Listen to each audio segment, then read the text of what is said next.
Hello बच्चों, क्या हाल चाल। सब बढ़िया है, सब बढ़िया से तैयारी चल रही है। आज हम लोग पढ़ेंगे केमिकल बॉन्डिंग में फजांस रूल के बारे में। फजांस रूल बहुत ही बेहतरीन रूल है बच्चों।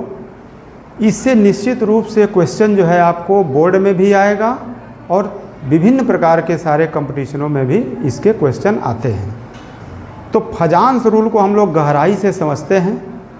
फजांस रूल यह बताएगा कि कोवैलेंट कैरेक्टर मतलब सहसंयोजक लक्षण जो आयनिक यौगिकों में यानी आयनिक बॉन्ड वाले जो यौगिक होंगे उनमें आपका सहसंयोजी लक्षण मतलब कोवैलेंट कैरेक्टर कैसे डेवलप होता है, इसको फजांस रूल व्याख्या करता है। तो बहुत इंटरेस्टिंग चीज़ है बच्चों। फजांस रूल ये नहीं बताता कि किसमें कितना कोवैलेंट कैरेक्टर है, परंतु इतना ज़रूर बताता है कि किसमें कोवैलेंट कैरेक्टर ज़्यादा होगा और किसमें कोवैलेंट कैरेक्टर कम होगा। और सबसे बड़ी बात ये कि ये कोवैलेंट कैरेक्टर आया कैसे। जब वो आयनिक बॉन्ड है तो आयनिक बॉन्ड में ये कोवैलेंट कैरेक्टर कैसे आ जा रहा है, तो बहुत ही बेहतरीन चीज़ है बच्चों। इसको समझना बहुत ज़रूरी है और बहुत सारे प्रश्नों का जवाब दे सकेंगे और बहुत सारे प्रश्नों को अच्छे सॉल्व करने के लिए चलिए हम इसके फजांस रूल को पढ़ते हैं और आप लोगों को इसकी जानकारी देते हैं। तो बिल्कुल तैयार हो जाइए, कापी कलम लेके एकदम तैयार। और अब जो है हम लोग देखते हैं कि फजांस रूल क्या करेगा, आयनिक बॉन्ड वाले यौगिकों में जो है उनके कोवैलेंट कैरेक्टर को उजागर करेगा और ये बताएगा कि कैसे कोवैलेंट कैरेक्टर किसका ज़्यादा होगा किसका कम होगा। तो बच्चों इसमें एक सेंटेंस ये आएगा कि आयन का विरूपण, आयन डिफॉर्मेशन क्या होता है या आयन ध्रुवण क्या होता है। सबसे पहले तो हम लोग को ये जान लेंगे कि आयन ध्रुवण क्या होता है, यानी कि आयन का पोलराइजेशन क्या होता है या डिफॉर्मेशन क्या होता है। तो बच्चों जब भी कोई धनायन, मान लीजिए कोई धनायन है, ठीक है, ये कोई धनायन है, जब भी कोई धनायन वह किसी ऋणायन के निकट आता है, मान लीजिए ये कोई ऋणायन है बच्चों, ये कोई ऋणायन है। अब ऋणायन के निकट में ये आ रहा है, ठीक है, ये इसमें सब ये ऋणायन वाले हैं, ठीक है, इसमें आपके सब ये ऋणायन वाले सब ऋणायन वाले, ठीक है, इसकी ओर आता है। ऐसे जब भी कोई धनायन किसी ऋणायन के निकट आने का प्रयत्न करता है तो क्या करेगा ये भाई, धन है तो ऋण को क्या करेगा, आकर्षित करेगा। धन है तो ऋण को आकर्षित करता है। तो इसलिए इसके जो इलेक्ट्रॉन मेघ हैं, यानी इलेक्ट्रॉन मेघ माने बादल जैसे, चूँकि इलेक्ट्रॉन वेव है, हम लोगों ने पढ़ लिया है, अब तो इलेक्ट्रॉन वेव है। तो ये जो इलेक्ट्रॉन का बादल है, ये इलेक्ट्रॉन इसी ओर आकर्षित होना चाहते हैं, इसकी ओर आकर्षित होना चाहते हैं।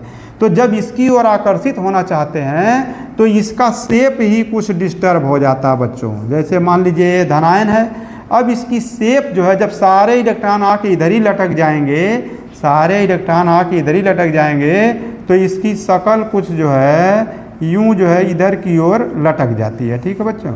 इसकी शक्ल जो है ये देखिए ऐसी कुछ इस प्रकार की बन गई, चूँकि इलेक्ट्रॉन यहाँ पे आ गए और साथ ही साथ इसके नाभिक को जो है थोड़ा ये प्रतिकर्षित भी कर देगा, क्योंकि नाभिक जो है यहाँ से थोड़ा सा इधर की ओर शिफ्ट हो जाएगा।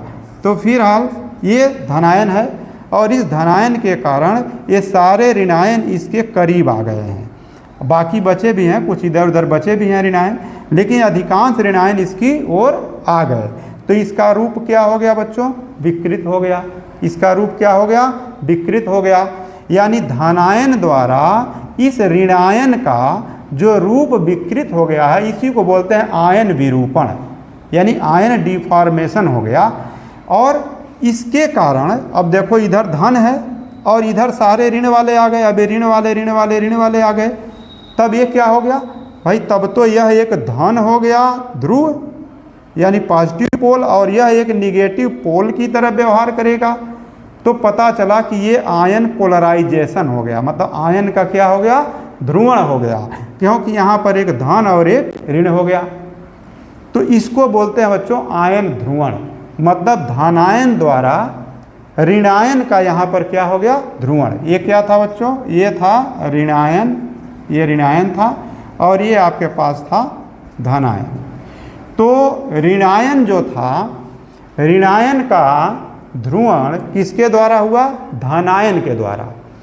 अब इसी प्रकार से ऋणायन के द्वारा धनायन का भी ध्रुवण हो सकता है, पोलराइजेशन हो सकता है, परंतु ऋणायन की साइज चूंकि अधिक होती है इसलिए इसका ध्रुवण जो है ज़्यादा होता है, और धनायन का साइज छोटा होता है तो इसकी ध्रुवण क्षमता ज़्यादा होती है। यानी कि यहाँ पर दो चीज़ें आई, यानी कि जब भी कोई धनायन को बच्चों कैटायन कहते हैं, कैटायन, ठीक है, ये भी जानना है, कैटायन, और इसको क्या बोल देंगे आप, एनायन, ठीक है।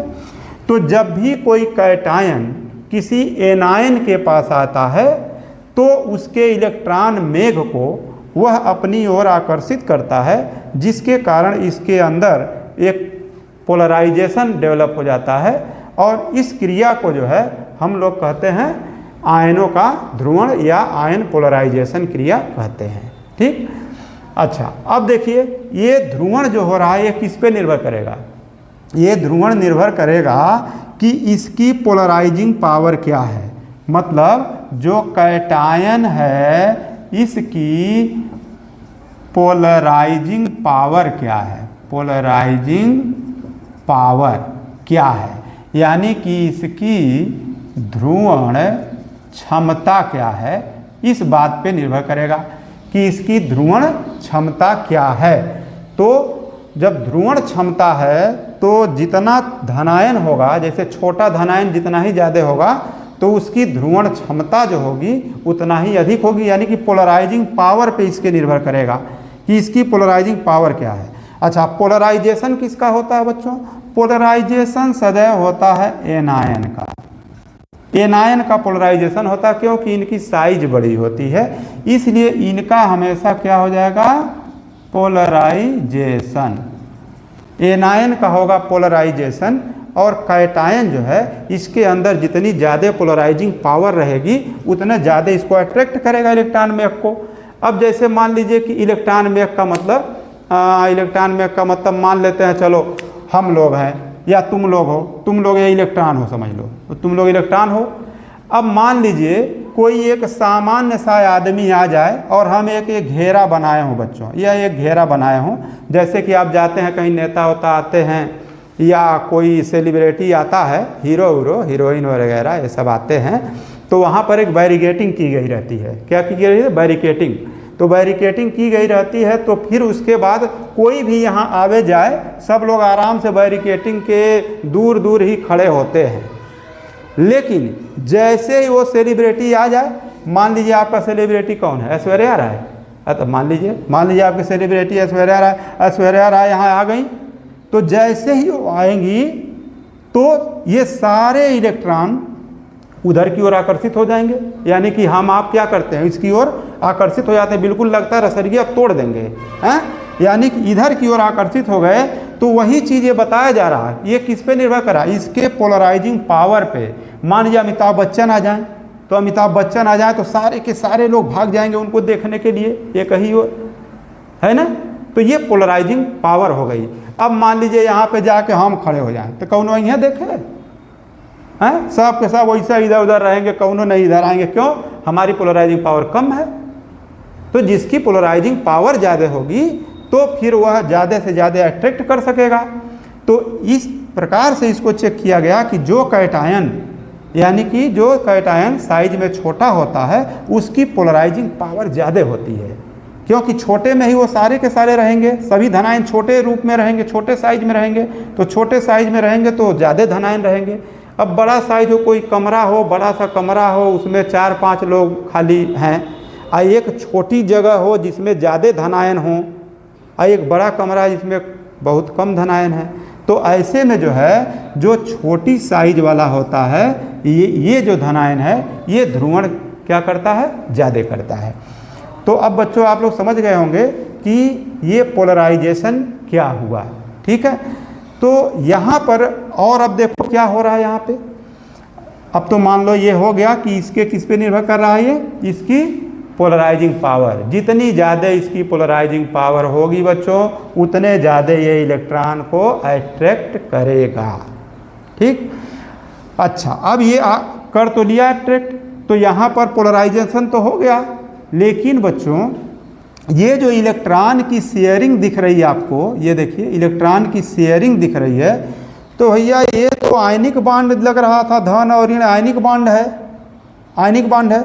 फिर इसमें इलेक्ट्रॉन की शेयरिंग जैसा भी दिख रहा है, यानी कि इलेक्ट्रॉन लग रहा है जैसे ये दोनों आपस में शेयर किए हों, साझा किए हों, शेयर किए हैं। तो भैया साझा किए हैं तो ये कहाँ होता है, साझा करने वाले को तो कहते हैं कोवैलेंट बॉन्ड। साझा करने वाले को बच्चों क्या कहते हैं, कोवैलेंट बॉन्ड। इसका मतलब है कि इसके अंदर कोवैलेंट कैरेक्टर आ गया है, यानी कि इसके अंदर सहसंयोजी लक्षण का गुण आ चुका है, कोवैलेंट कैरेक्टर आ चुका है बच्चों। इसी की फजांस रूल व्याख्या करता है कि अब ये कोवैलेंट कैरेक्टर कितना ज़्यादा या कितना कम होगा, इसी चीज़ को यह व्याख्या करता है। ठीक है, समझ में आ गया आपको समझ में आ गया, आयन विरूपण आयन ध्रुवण, ये समझ में बात आ गई। अब यही है कि जब भी कोई, जैसे मान लीजिए NaCl अभी हो जाए, NaCl, तो इसमें कौन है, Na धनायन है और Cl क्या है, ऋणायन है बच्चों। तो पता चलेगा Cl, यही ये Cl वाला हो गया आपका, Cl ये हो गया, ठीक। और यहाँ पे Na+ छोटा सा है, तो अभी क्या करेगा, इनके इलेक्ट्रॉन मेघ को अपनी ओर क्या करेगा, आकर्षित कर दिया। तो जब आकर्षित कर दिया, इनका रूप विकृत हो गया, विकृत हो गया, तो ये इलेक्ट्रॉन लगने लगे जैसे इनके शेयर में हो, इन दोनों के शेयर में हो, Cl और Na+ और Cl- के क्या हो गए, शेयर में लिख रहे हैं, शेयरिंग ऑफ इलेक्ट्रॉन हो गई। मतलब कि कुछ कुछ इस आयनिक बॉन्ड में सहसंयोजी लक्षण माने कोवैलेंट कैरेक्टर आया हुआ है। तो चलिए फजांस रूल से हम लोग देखते हैं कि कैसे इस कैरेक्टर की व्याख्या होती है बच्चों। तो ठीक है, तो फजांस रूल हम लोग देखते हैं और इसको हम मिटा देते हैं। फजांस रूल बच्चों किस बात की व्याख्या कर रहा है, यानी कि यह व्याख्या इस बात की कर रहा है कि आयनिक बॉन्ड में कोवैलेंट कैरेक्टर पाया जाएगा, तो वो कितना पाया जाएगा। ठीक, तो इसके लिए अभी आपने देखा कि किस बात पे निर्भर कर रहा है, दो बातों पे निर्भर कर रहा है, दो पे।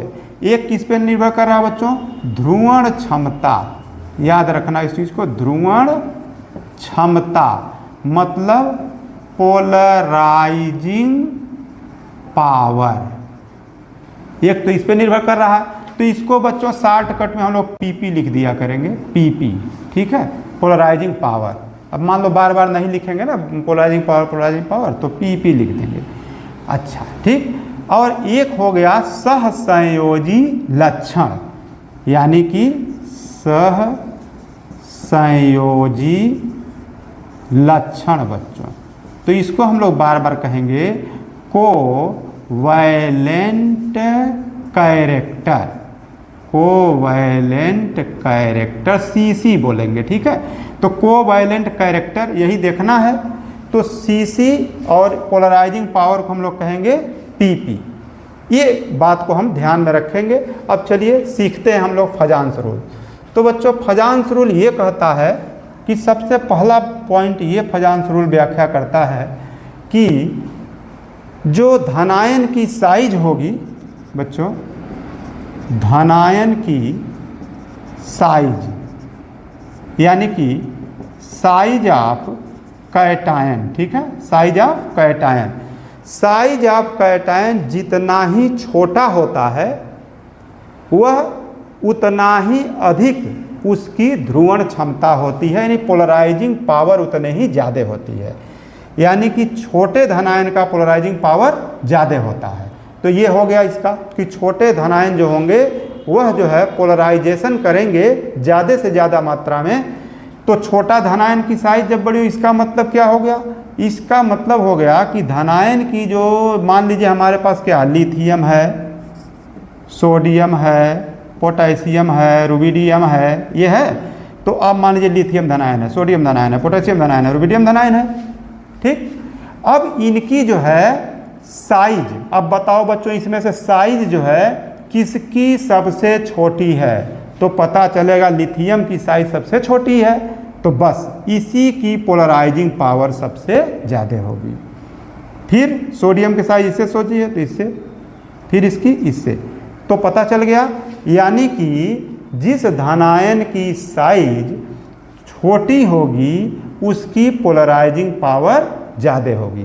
तो पहला पॉइंट हो गया कि जिस कैटायन की साइज क्या होनी चाहिए बच्चों, कैटायन की साइज छोटी होनी चाहिए, छोटी यानी स्मॉल होगा।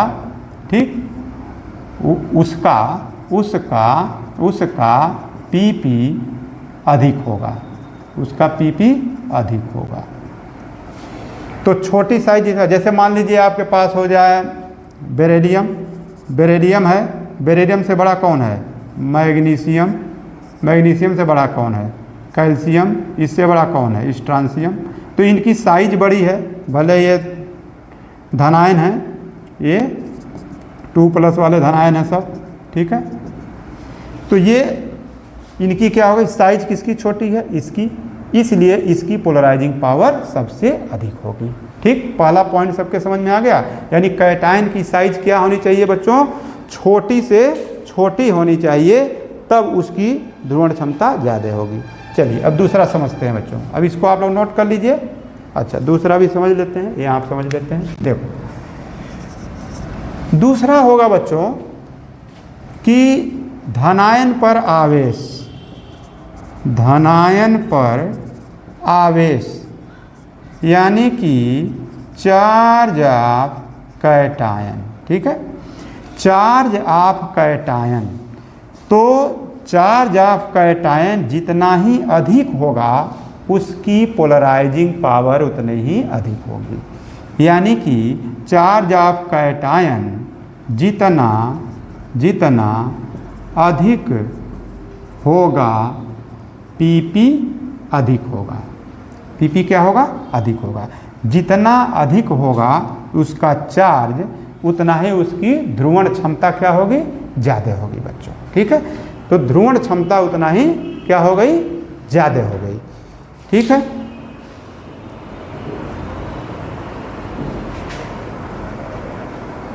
ठीक है, तो अब इसमें जो है, अच्छा एक चीज़ और ध्यान में रखिएगा, जिसकी ध्रुवण क्षमता बच्चों ज़्यादा होगी, यानी पीपी का मान यदि ज़्यादा हुआ तो सीसी का मान भी ज़्यादा होगा। ठीक है, पोलराइजिंग पावर जब ज़्यादा होगी तो ज़्यादा से ज़्यादा इलेक्ट्रॉन को अपनी ओर शेयर कर पाएगा, तो इसका मतलब उसके अंदर सहसंयोजी लक्षण भी ज़्यादा होगा। यानी जिसका पीपी अधिक होगा उसका सीसी भी अधिक होगा। इस बात को ध्यान रखिएगा। यदि उसकी पोलराइजिंग पावर ज़्यादा है तो फिर उसका कोवैलेंट कैरेक्टर भी ज़्यादा होगा। मतलब यहाँ पर कि आपको बताएं, धनायन पर जितना अधिक आवेश होगा तो ठीक पीपी उसका ज़्यादा होगा, तो सीसी भी क्या हो जाएगा, ये भी ज़्यादा हो जाएगा भाई। जब पीपी ज़्यादा तो सीसी भी ज़्यादा हो जाएगा। अब देखिए, अब जैसे मान लीजिए आवेश की बात आ गई, तो आवेश है तो ये मान लीजिए यहाँ पर आपने लिखा ही था। अब लिथियम है, इस पर देखिए +1 आवेश है। ठीक, और इस पर लिथियम हो गया, इस पर +1 आवेश है। ठीक, अब मान लीजिए आपके पास मैग्नीशियम हो गया, इसके ऊपर 2+ आवेश है। फिर आपके पास एल्युमिनियम है, इसके ऊपर 3+ आवेश है। अब आपसे कोई पूछे कि भाई बताइए इसमें से किसका कोवैलेंट कैरेक्टर अधिक होगा, किसका पीपी अधिक होगा, तो धनायन पर आवेश आपने देख लिया किसका ज़्यादा है, इस पे ज़्यादा है, तो बस ये हो जाएगा। ठीक है, यानी कि जिस पर धनायन यानी कि जो चार्ज होगा वो जिस पर अधिक होगा उसका पीपी भी अधिक होगा और उसका सीसी भी अधिक होगा। ठीक है, जैसे मान लीजिए पोटेशियम है और कैल्शियम है, आपसे कोई पूछ दे पोटेशियम का ज़्यादा होगा कि कैल्शियम का ज़्यादा होगा, ठीक बताइए तो ज़रा किसका कोवैलेंट कैरेक्टर ज़्यादा होगा या किसका पीपी ज़्यादा होगा। तो बच्चों इसका देखो, इस पे चार्ज ज़्यादा है, तो चार्ज ज़्यादा है तो इसका PP भी ज़्यादा होगा और इसका CC भी ज़्यादा होगा। ठीक, 2 पॉइंट समझ में आ गया सबके। हाँ, तो अब चलिए अगला पॉइंट इसमें देखते हैं। अगला पॉइंट बहुत महत्वपूर्ण है। तो अगला पॉइंट है बच्चों कि जिनमें नोबल गैस कॉन्फ़िगरेशन पाया जाएगा। नोबल गैस किसे कहते हैं? अक्रिय गैस। अक्रिय गैस संरचना वाले जो पाए जाते हैं धनायन, उनका PPCC बहुत अधिक होगा। ठीक है, अक्रिय गैस वाले, और वो भी उनको जो है जो सीडो नोबल गैस संरचना रखेंगे। ठीक है, सीडो नोबल गैस कॉन्फ़िगरेशन जिनके भी पास पाया जाएगा, तो ये आप ध्यान रखेंगे। पोलराइजिंग पावर को हम लोग PP कहेंगे। ठीक है, पोलराइजिंग पावर को इस पूरे फजांस रूल में पोलराइजिंग पावर को बच्चों हम लोग PP कहेंगे। कोवैलेंट कैरेक्टर जो आप निकाल रहे हैं इसको CC कहेंगे। ठीक है, अब PP अधिक होता है तो CC भी अधिक होता है। ठीक, तो ये चीज़ें हमको जाननी है। अब आप चेक करिए कि यदि हमारे पास तीसरा पॉइंट हम लेते हैं। तीसरा पॉइंट, यदि किसी का सीडो नोबल गैस कॉन्फ़िगरेशन है। ठीक है, कैसा है? सीडो नोबल गैस कॉन्फ़िगरेशन है।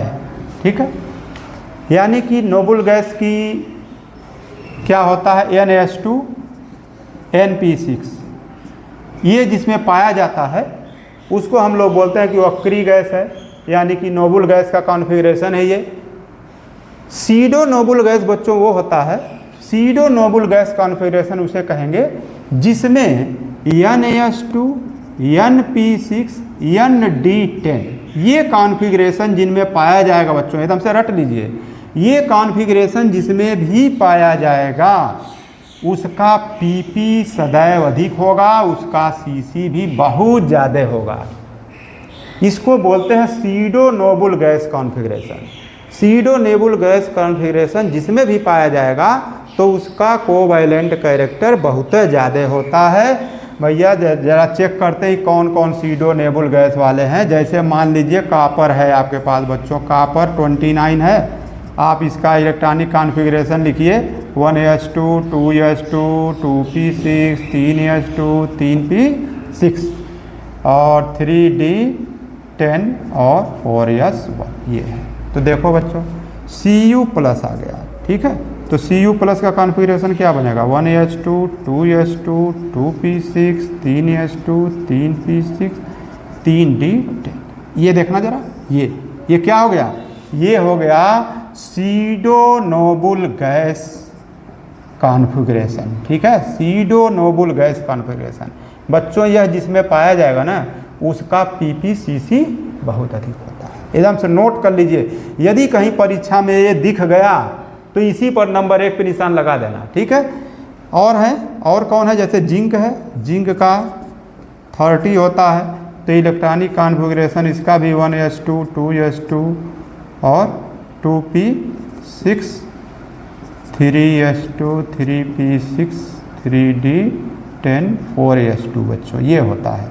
ठीक है, अब इसको ज़रा चेक करते हैं। आप Zn+2 का निकालिए तो क्या आएगा? आ जाएगा 1H2 2H2 2P6 3H2 3P6 3D10। देखो बच्चों आ गया सीडो नोबल गैस कॉन्फ़िगरेशन। ठीक है, तो जिसमें सीडो नोबल गैस कॉन्फ़िगरेशन आता है इनका PP और CC ये दोनों बहुत ही ज़्यादा होता है। ठीक, समझ में आ गया? तो आपको यही ध्यान रखना है। इसी प्रकार से कौन कौन हैं? तो 6 ठो हैं ये सब। ठीक है, कौन कौन 6 हैं इसको मैं नोट करा दे रहा हूँ, आप नोट किए। Cu प्लस है, Ag प्लस है, Au प्लस है। ठीक, और जिंक है, कैडमियम है, मरकरी है बच्चों। ये 6 ठो एकदम से रट लो। ये 6 यदि दिख गए तो तुरंत लगा देना, इसका PP भी ज़्यादा होगा और इसका CC भी ज़्यादा होगा, तुरंत ही इसको आप लगा देंगे। ठीक, तो ये इतना बच्चों हमने आपको बताया कि किस पे निर्भर किया एक तो कैटायन की साइज पे निर्भर किया, कैटायन की साइज जितनी छोटी होगी उसका पीपीसीसी ज़्यादा होगा। दूसरा मैंने बताया कि चार्ज ऑफ कैटायन जितने ज़्यादा होंगे उसका पीपीसीसी ज़्यादा होगा। और यदि उसमें सीडो न्यूबुल गैस कॉन्फ़िगरेशन है तो उसका पीपीसीसी सबसे ज़्यादा होगा। तो इसको एकदम से रट लीजिएगा, इसका सबसे ज़्यादा होगा। ठीक, अब इसको मिटा दें, नोट कर लीजिए। हाँ ठीक है, नोट कर लिया। अब चलिए हम लोग अगला पॉइंट चलते हैं। अब एनायन के बारे में चलते हैं। ठीक है, एनायन के बारे में चलते हैं, इसको आप लोग पास करके नोट कर लीजिए। ठीक है, अब अगला पॉइंट है बच्चों कि हमको ये देखना है कि अब एनायन की साइज। ठीक है, तो क्या 3 हो गया ना। हाँ, चौथा पॉइंट आप लिखेंगे साइज ऑफ एनायन। ठीक है, ऋणायन की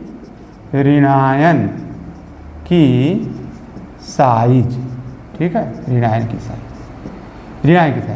तो आपने अभी देखा ही है कि ऋणायन की साइज जितनी ही बड़ी होगी उसका ध्रुवण उतना ही तेजी से होगा, मतलब उसका पोलराइजेशन उतना ही तेजी से होगा। तो जब ऋणायन की साइज जो है यह अधिक होगी तो पोलराइजेशन ज़्यादा होगा, यानी कि पीपी और सीसी दोनों ज़्यादा होगा। तो साइज ऑफ एनायन जितना ही जो है बड़ा होगा, यानी कि एनायन की साइज जितनी बड़ी होगी उसका पीपी व सीसी क्या हो जाएगा बच्चों, अधिक होगा। पीपी सीसी अधिक होगा। तो एनायन की साइज, अब जैसे मान लीजिए आपके पास क्लोरीन है, ब्रोमीन है, आयोडीन है, फ्लोरीन भी है, क्लोरीन भी है और आयोडीन भी है और ब्रोमीन भी है। क्लोरीन ब्रोमीन पहले और आयोडीन है। ठीक है, F minus Cl minus Br minus I minus, सब पे आवेश तो बराबर है, लेकिन साइज देखिए, साइज किसकी बड़ी है बच्चों, आयोडीन की बड़ी है। तो आयोडीन की बड़ी है तो अब ले लीजिए, अब ये क्या हो जाएगा, अब पता चलेगा कि आयोडीन जो है इसका जो है क्या होगा, ध्रुवण सबसे ज़्यादा होगा क्योंकि इसकी साइज बड़ी है। तो एनायन की साइज जितनी बड़ी होगी बच्चों उतना ही तेज़ी से उसका ध्रुवण होगा और इसलिए उसका पीपीसीसी अधिक होगा। पांचवा और आखिरी पॉइंट बच्चों ये है कि चार्ज ऑफ एनायन। ठीक है, यानी कि ऋणायन पर आवेश।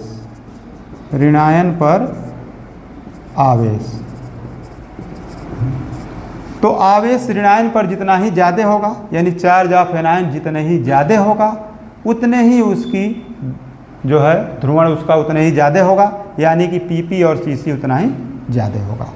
तो चार्ज, यानी कि चार्ज ऑफ एनायन क्या होना चाहिए, अधिक होना चाहिए। अधिक होगा तब उसका पीपी अधिक होगा और सीसी भी अधिक होगा। ठीक, अब जैसे मान लीजिए कि हमारे पास कोई चार्ज हो गया। अब मान लीजिए आपके पास सल्फ़र है, क्लोरीन है, सल्फ़र भी है और क्लोरीन भी है। ठीक, अब सल्फ़र क्लोरीन है तो सल्फ़र और क्लोरीन की साइज़ तो लगभग एक ही है, लेकिन क्लोरीन पर -1 है, इस पर -2 है। तो बच्चों किसका पीपी और सीसी अधिक होगा, तो निश्चित रूप से इस पर देखो आवेश जो है इस पर कितना है, ज़्यादा है। इस पर आवेश जो है 2 है और इस पर आवेश 1 का माइनस है, इस पर 2 माइनस है, तो इसका पीपीसीसी क्या हो जाएगा, ज़्यादा हो जाएगा।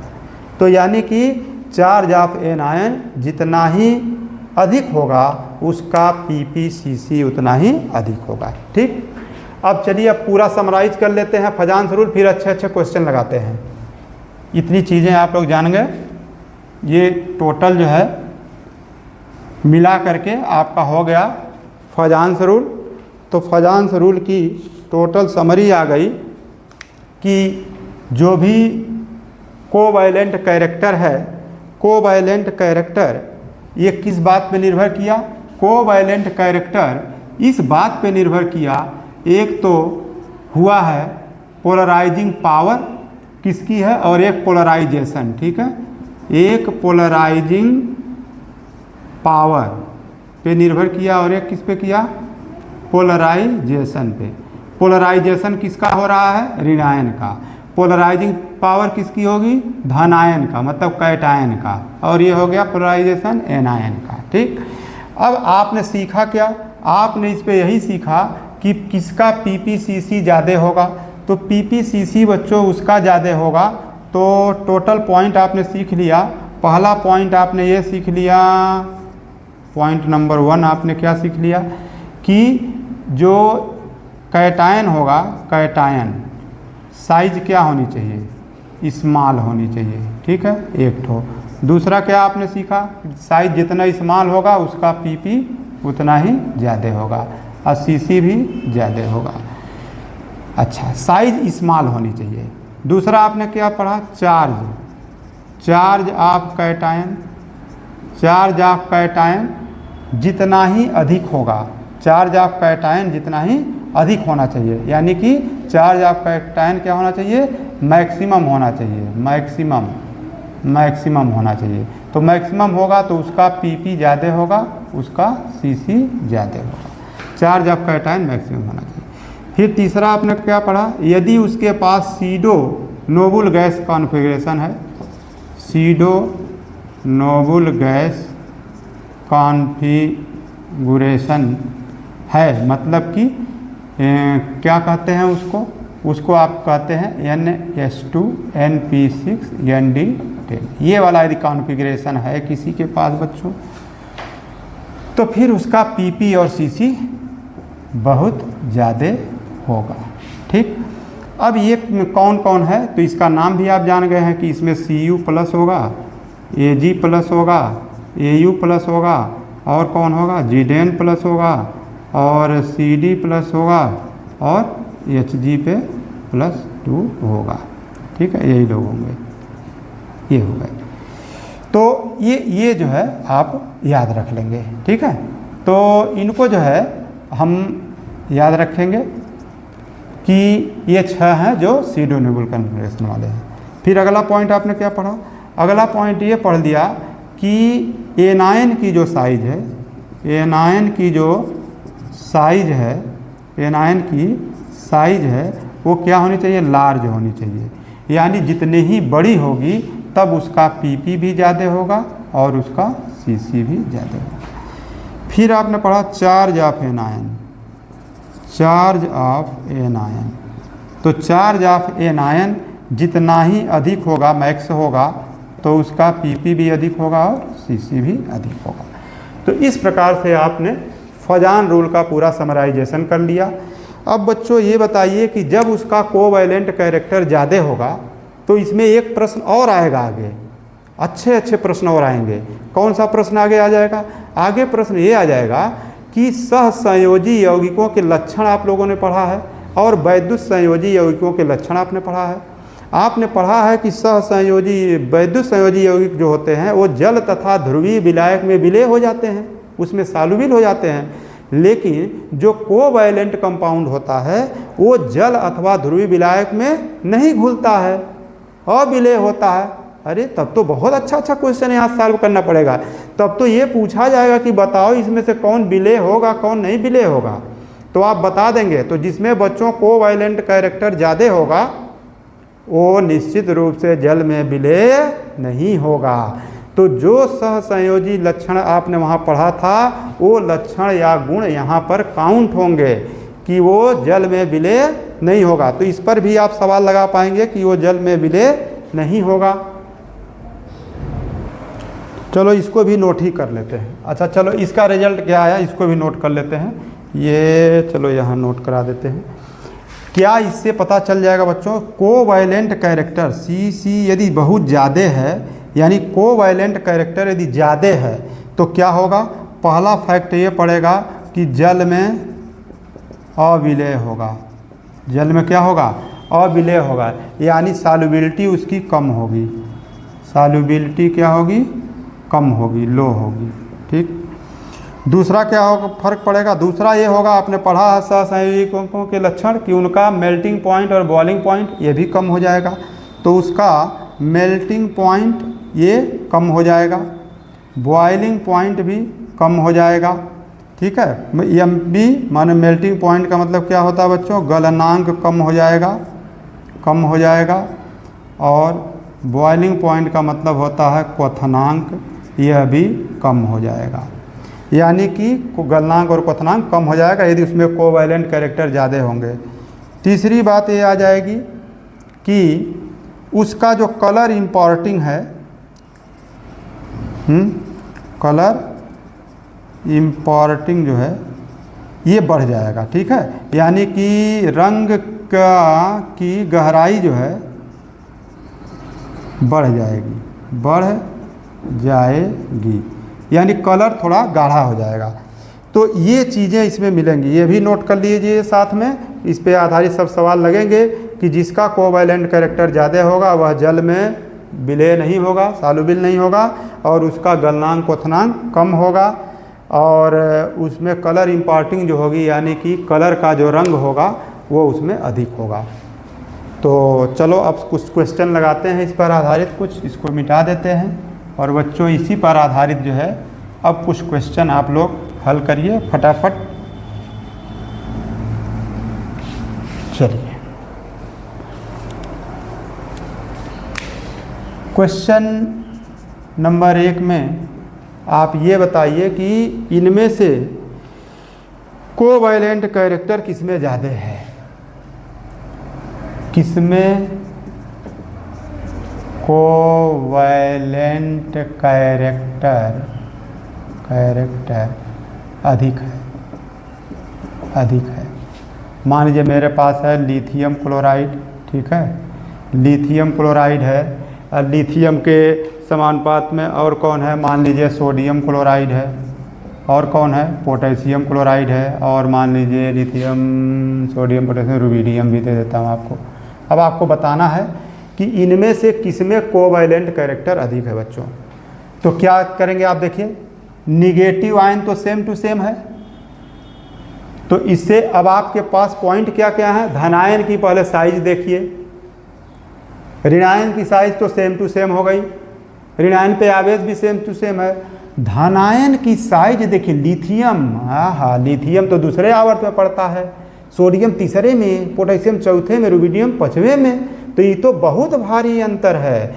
यानी कि साइज जो है इनकी बढ़ रही है। सबसे छोटी साइज का जो होता है PP वो सबसे अधिक होता है। तो बच्चों इसमें किसका अधिक हो जाएगा, तब लिथियम क्लोराइड का सबसे अधिक होगा, फिर सोडियम क्लोराइड का, फिर पोटेशियम क्लोराइड का, और इस प्रकार से आप बता सकते हैं कि कोवैलेंट कैरेक्टर किसमें अधिक होगा। ठीक है, दूसरा क्वेश्चन कर लेते हैं ऐसे ही। दूसरा क्वेश्चन मान लीजिए हम कर लेते हैं कि हमारे पास मान लीजिए BeCl2 बेरिलियम क्लोराइड हो गया, और मैग्नीशियम क्लोराइड हो गया, बेरिलियम, मैग्नीशियम, कैल्शियम मान लेते हैं, कैल्शियम क्लोराइड है। ठीक, अब इसमें बताना है किसका PP किसका CC अधिक होगा, यानी कि कोवैलेंट कैरेक्टर किसका अधिक होगा ये बताइए। तो आप देखिए क्लोरीन हो गया, यानी कि ऋणायन सेम हो गया, तो बेरिलियम की साइज छोटी है, मैग्नीशियम की उससे बड़ी है, और कैल्शियम की उससे बड़ी है, तब फिर से कंडीशन ये आ गई देखिए ऐसे, यानी कि इसका जो है CC सबसे अधिक होगा। ठीक है, समझ में आ रहा है। मान लीजिए तीसरा क्वेश्चन ले लेते हैं एक। मान लीजिए अपने पास है NaCl, NaBr और NaI है बच्चों। अब इसमें बताना है किसका कोवैलेंट कैरेक्टर अधिक है। तो अब बताइए किसका कोवैलेंट कैरेक्टर। अब की देखो कैटायन जो है ये जो है सेम टू सेम हो गया, यानी Na+ यहाँ भी है, Na+ यहाँ भी है, Na+ यहाँ भी, तो साइज नहीं बढ़ा न आवेश बढ़ा, तो कैटायन से फैसला नहीं होगा। तो आप एनायन पे पहुँच जाइए। तो एनायन पे देखिए आवेश माइनस माइनस माइनस, यानी आवेश से फैसला नहीं हो पाएगा, तो साइज से फैसला होगा बच्चों। तो साइज में देख लीजिए, तो साइज में पता चलेगा क्लोरीन, ब्रोमीन, आयोडीन। क्लोरीन की ना साइज छोटी हुई, ब्रोमीन से छोटी है, अब ब्रोमीन की साइज आयोडीन से छोटी है, तो बस बच्चों हो गया कार्यक्रम तुम्हारा। कोवैलेंट कैरेक्टर सबसे ज़्यादा सोडियम क्लोराइड का होगा। ठीक है, तो ऐसे प्रश्न आप लगा सकते हैं। अब आगे और प्रश्न लगा। अब एक क्वेश्चन है बच्चों कि निम्न में किसका गलनांक यानी कि एमपी सबसे अधिक है ये बताना है, ठीक है। Which will have higher MP, यानी कि मेल्टिंग पॉइंट किसका सबसे ज़्यादा है।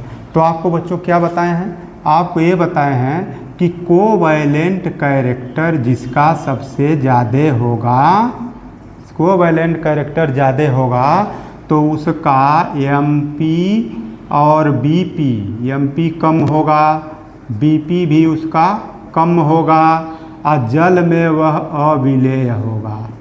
जल में क्या है, अविलेय होगा, माने कि इसकी सॉल्युबिलिटी कम हो जाएगी। सॉल्युबिलिटी क्या हो जाएगी, लो हो जाएगी। सॉल्युबिलिटी इसकी लो हो जाएगी बच्चों, ठीक है। तो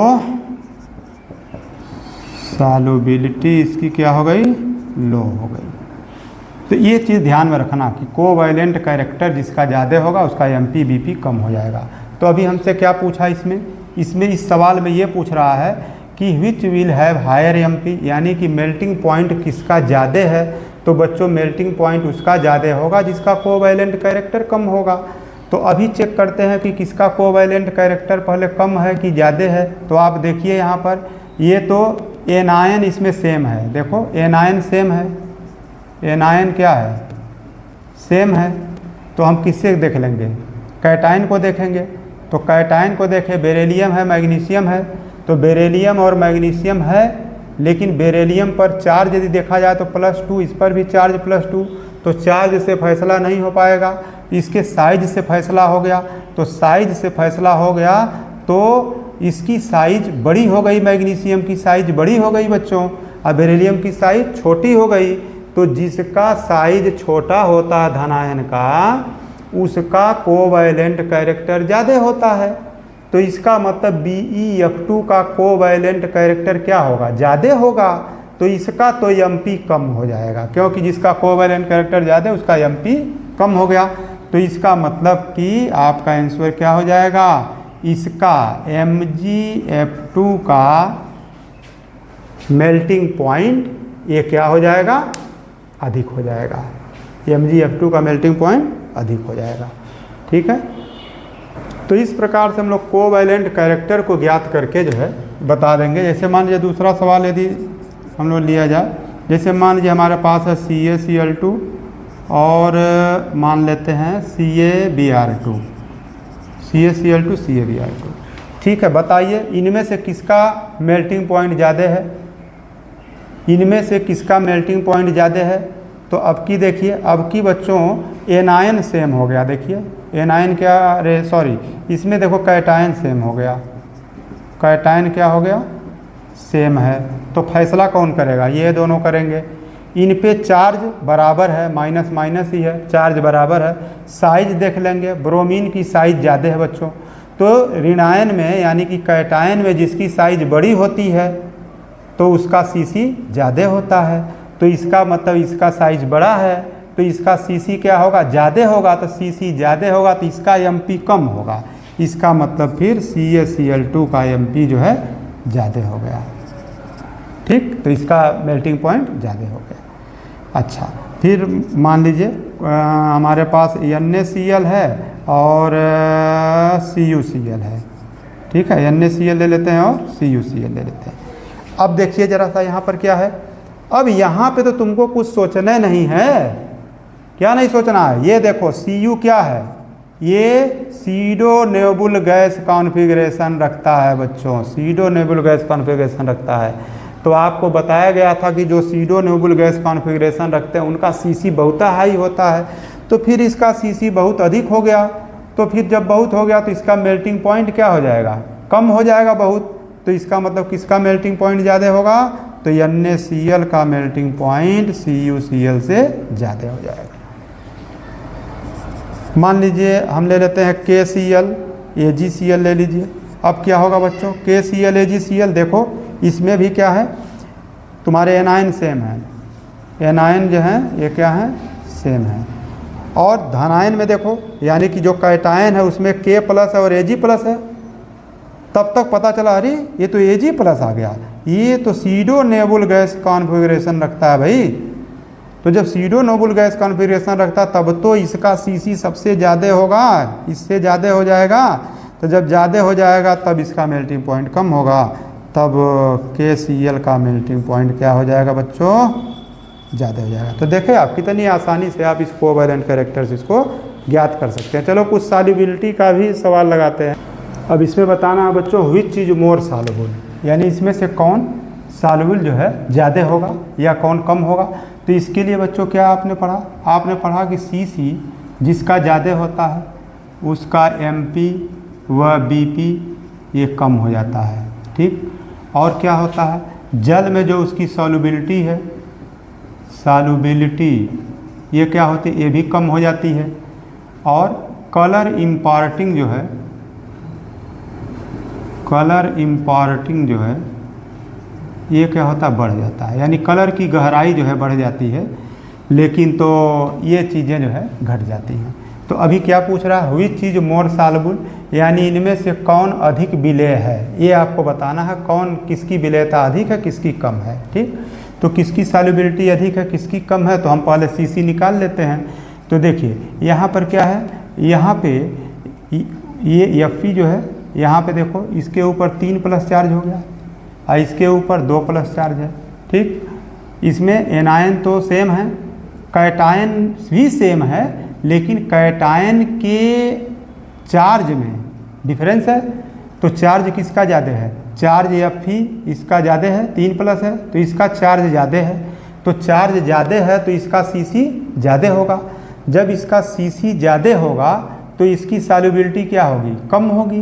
तो जब इसकी सॉल्युबिलिटी कम होगी बच्चों तो किसकी ज़्यादा होगी, तो FeOH थ्राइस से ज़्यादा किसकी सॉल्युबिलिटी हो गई, FeOH ट्वाइस की, ठीक। समझ में बात आ गई, क्योंकि इसमें जो है क्या हुआ था, इसका जो है CC अधिक हो गया, तो इसका CC अधिक हो गया, तो इसलिए इसकी सॉल्युबिलिटी क्या हो गई, कम हो गई। मान लीजिए दूसरा एग्जाम्पल आपको इसी प्रकार का लेते हैं, Ag2O है, ठीक।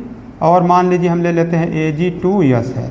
अब देखो यहाँ पे कैटायन सेम हो गए, कैटायन सेम हो गए, एनायन देखो डिफरेंस में है। तो एनायन में इसकी साइज बड़ी है, सल्फ़र की साइज बड़ी है बच्चों। तो सल्फ़र की साइज यदि बड़ी है तो इसका मतलब है कि इसकी CC ज़्यादा होगा। यस का क्या हो गया, CC अधिक हो गया। तो यस का CC जब अधिक हो गया तो इसकी सॉल्युबिलिटी क्या हो जाएगी, कम हो जाएगी, इसकी सॉल्युबिलिटी कम हो जाएगी। तो हमसे तो पूछा व्हिच इज मोर सॉल्युबल, तो इसका मतलब Ag2O is more soluble then Ag2S। तो इस प्रकार से हम निकाल सकते हैं कि सॉल्युबिलिटी किसकी ज़्यादा किसकी कम। अभी कलर इम्पार्टिंग पर भी एक प्रश्न देता हूँ। अगला क्वेश्चन है बच्चों, देखो AgF, AgCl, AgBr, AgI में डार्केस्ट कलर कौन है, यानी कि सबसे डार्केस्ट कलर कौन है। तो आपको क्या बताए हैं, आपको बताए हैं भाई कि जिसका CC जो है ज़्यादा होगा उसका MP कम होगा, उसका BP कम होगा, उसकी सॉल्युबिलिटी, तो अभी तो क्या है कलर इम्पार्टिंग, सॉल्युबिलिटी ये भी क्या हो जाएगी, कम हो जाएगी। और कलर जो है इम्पार्टिंग ये क्या बताए थे, बढ़ जाता है, कलर इम्पार्टिंग बढ़ जाता है, यानी जिसका CC ज़्यादा उसका कलर की गहराई भी ज़्यादा। तो चेक करते हैं किसका CC ज़्यादा है बच्चों। तो AgF है आपके पास, AgCl है, AgBr है, AgI है, ठीक। अब आप देख लीजिए Ag कैटायन सेम है। एनायन देख लीजिए, fluorine, chlorine, bromine, iodine, anion की साइज बड़ी है, जैसे जैसे आगे जा रहा है एनायन की साइज बड़ी है। सबसे बड़ी साइज किसकी है, आयोडीन की है। तो सबसे बड़ी साइज जिसकी, इसका कोवैलेंट कैरेक्टर सबसे ज़्यादा है, तो इसकी कलर इम्पार्टिंग भी सबसे ज़्यादा, यानी सबसे गहरा कलर कौन है, डार्केस्ट कलर AgI है, ठीक। इनके कलर को यदि हम ज्ञात करते हैं तो पाते हैं कि AgF तो ये आता है बच्चों कलरलेस होता है, कलरलेस होता है। और AgCl ये आपको वाइट कलर का होता है, ठीक है। AgBr जो है येलो कलर का होगा, हल्का येलो, लेकिन ये जो है ना ये पूरा डार्क येलो कलर का होता है, ठीक है। तो इस प्रकार से कलर इम्पार्टिंग जो है सबसे ज़्यादा डार्केस्ट कलर कौन है, तो बच्चों सबसे ज़्यादा कौन है, AgI। तो ठीक है, ऐसा हमने कुछ सवालों को आपको बताया, कुछ प्रश्नों को बताया। तो बच्चों फजांस रूल बहुत उपयोगी है। चलिए अब इसके बाद नेक्स्ट वीडियो में हम आपको बताएंगे लेविस डॉट स्ट्रक्चर, और उसकी सहायता से आप कोई भी आप जो डॉट स्ट्रक्चर है वो एकदम से सही बना पाएंगे, क्योंकि परीक्षाओं में आते हैं कई एक ही प्रकार के लगते हैं कि कौन सही है, ये चयन करना मुश्किल हो जाता है। तो उसको हम लोग लेविस डॉट स्ट्रक्चर की सहायता से सही करेंगे। नेक्स्ट वीडियो में मिलते हैं।